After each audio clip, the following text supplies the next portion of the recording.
निर्धनता में पल भी धन के प्रति आकर्षण नहीं। पुस्तक देखन में छोटे लगे, खाओ करें गंभीर। भाग 3, लेखक श्री राम शर्मा आचार्य, पृष्ठ 32। आपको पढ़कर सुनाते हैं।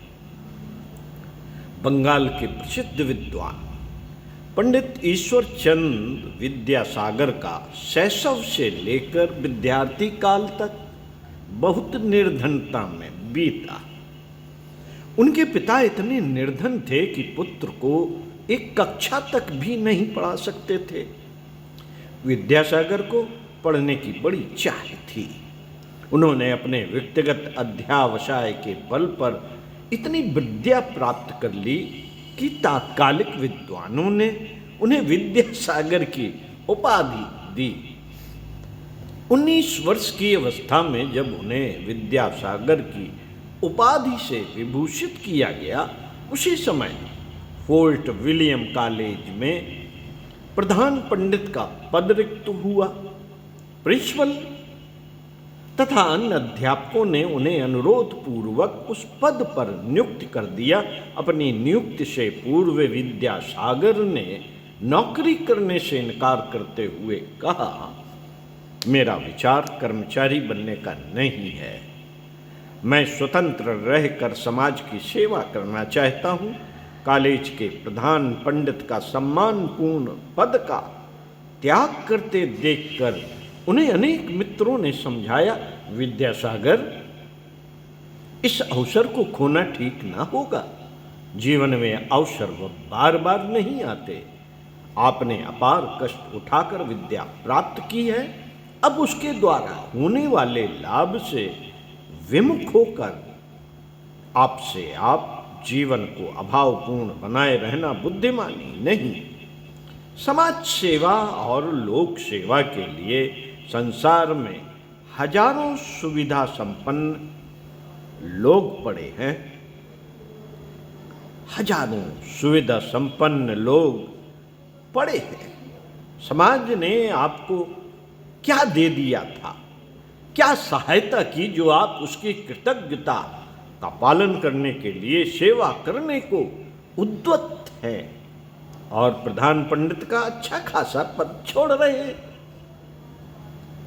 पंडित ईश्वर चंद विद्यासागर ने अपने मित्रों की बात को ध्यान से सुना और कहा, आप लोग ठीक कहते हैं कि अवसर बार बार नहीं आते। मुझे उसका उपयोग करना चाहिए। यह मनुष्य जीवन संसार के सारे अवसरों से विरल एवं बहुमूल्य है। इसका सदुपयोग एकमात्र जन सेवा के पुण्य पूर्ण कार्य करने से हो सकता है। कमाने को मैं पैसा भी कमाऊंगा और प्रयत्न करूंगा कि इस प्रकार अभाव की स्थिति न रहे। फिर भी मैं केवल अपने जीवन को सुख सुविधा देने के लिए ही धन कमाना नहीं चाहता। जहां तक समाज सेवा तथा लोक सेवा के लिए हजारों आदमी होने का प्रश्न है, उसके लिए निवेदन है कि इस प्रकार कोई भी व्यक्ति अपने तथा दूसरों के विषय में विचार बना सकता है। ऐसी दशा में समाज सेवा की ओर कोई भी न बढ़ेगा और समाज यूं ही अज्ञान, अविद्या तथा कुरीतियों एवं अंधविश्वासों की चक्की में पिसता रहेगा। समाज ने मेरे साथ कोई उपकार नहीं किया, इसलिए मैं भी क्यों उसका कोई हित करूं? इस प्रकार के विचारों तथा भावनाओं में मेरा विश्वास नहीं है। हम आज जो कुछ दिखाई दे रहे हैं वह सब समाज की सेवा से ही संभव हो सकता है।